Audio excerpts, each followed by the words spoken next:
भाई पीओबी का last question है ये। हमारा एक्सेलरेशन के ऊपर बेस जितने भी क्वेश्चन थे सारे हो जाएंगे, बस ये लास्ट क्वेश्चन है। उसके बाद हम काइनेमेटिक इक्वेशन को ड्राइव करेंगे, फिर उनके ऊपर जो न्यूमेरिकल्स होंगे उनको सॉल्व करेंगे, फिर मोशन अंडर द ग्रेविटी आ जाएगा, फिर रिलेटिव मोशन हो जाएगा, ग्राफ के क्वेश्चन आ जाएंगे, चैप्टर वहीं फिनिश हो जाएगा। अभी जल्दी से इसको निपटा लेते हैं। हमसे क्या कह रखा है इस क्वेश्चन में?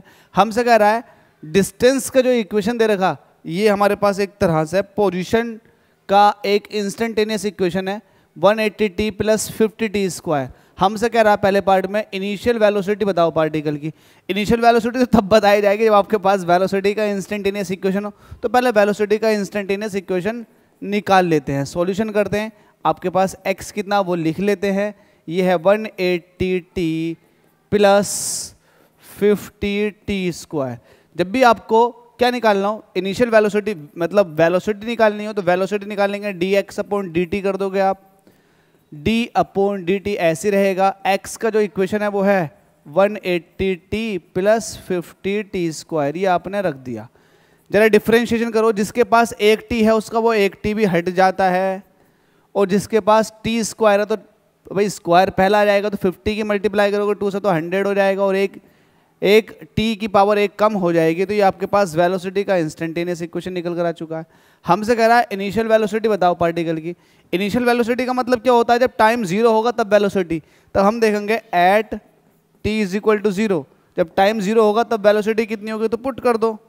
जहाँ जहाँ आपके पास t दिख रहा है वहाँ वहाँ 0 पुट कर दो, तो इस हिसाब से वेलोसिटी आ जाएगी 180 मीटर पर सेकेंड।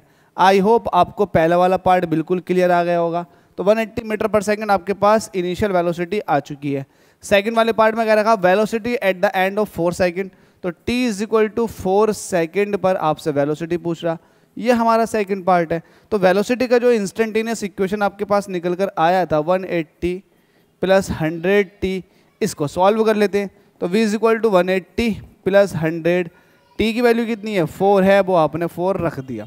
4 की 100 से मल्टीप्लाई करोगे तो 400 हो जाएगा, और 400 में जब 180 ऐड करोगे तो ये हो जाएगा 580। तो आपके पास v कितना निकल कर आ गया? 580 मीटर पर सेकंड। आई होप ये भी आपको बिल्कुल क्लियर हो चुका होगा। आपको दोनों पार्ट सिंपल वे में निकल गए। तीसरे वाले पार्ट में क्या रखा है? The acceleration of the particle. जब भी आपको एक्सेलरेशन निकालना होता तो आपको क्या करना होता? वेलोसिटी का आपको डिफ्रेंशिएशन करना होता। जो हम कैलकुलेट कर रहे हैं ये पार्ट नंबर 3 है। तो d अपॉन dt ऐसे ही रहने देते हैं। वेलोसिटी का जो हमने इंस्टेंटेनियस इक्वेशन निकाल रखा उसको यहाँ पुट कर देते हैं, और बस उसी का ही हम क्या कर देंगे? डिफ्रेंशिएशन। मैंने आपको सिखा रखा जिसके पास t नहीं होती उसका 0 हो जाता है, और जिसके पास एक t होती है उसका वो एक t भी हट जाता। तो इस हिसाब से एक्सेलरेशन निकल कर आ गया 100।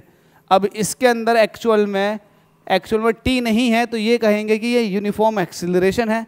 यूनिफॉर्म एक्सेलरेशन है जो टाइम पर डिपेंड नहीं कर रहा। तो हमारे पास एक्सेलरेशन की वैल्यू भी 100 मीटर पर सेकंड स्क्वायर आ चुकी है।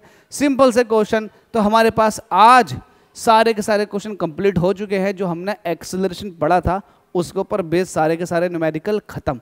इसी तरह से हम आपकी तैयारी करवाते रहेंगे फ्री ऑफ कॉस्ट। एकदम स्टैंडर्ड तैयारी है, आप तैयारी करते हैं। फिलहाल हम जो बुक पिकअप किए हैं वो है SL अरोड़ा, और भी बहुत सारी बुक्स हैं जैसे कि एररलेस। वो आपके कॉम्पिटिटिव स्किल को मजबूत कर देगी और आपको मेंटली स्ट्रॉन्ग बना देगी, और साथ में आपको नॉलेज के हिसाब से भी स्ट्रॉन्ग बना देगी कि भाई आप अब रेडी हैं अपने एग्जाम्स के लिए, अपने गोल के लिए, अपने नीट एग्जाम के लिए। ठीक है भाई, चलिए मिलते हैं अब आपको थियोरेटिकल पार्ट काइनेमेटिक के अंदर। हम काइनेमेटिक इक्वेशन ड्राइव करेंगे, उनको देखेंगे आप। Thank you so much.